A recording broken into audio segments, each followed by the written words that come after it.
Quante volte davanti alle grandi opere del Signore viene spontanea la domanda: ma come è possibile che Dio si serva di un peccatore, di una persona fragile e debole per realizzare la sua volontà?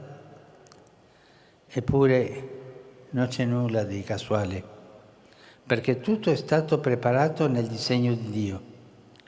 Lui tesse la nostra storia, la storia di ognuno di noi. Lui tesse la nostra storia.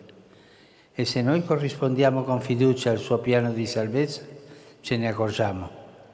La chiamata di Dio comporta sempre una missione a cui siamo destinati. Per questo ci viene chiesto di prepararci con serietà, sapendo che è Dio stesso che ci invia, Dio stesso che ci sostiene con la sua grazia. Fratelli e sorelle, lasciamoci condurre da questa consapevolezza. Il primato della grazia trasforma l'esistenza e la rende degna di essere posta al servizio del Vangelo.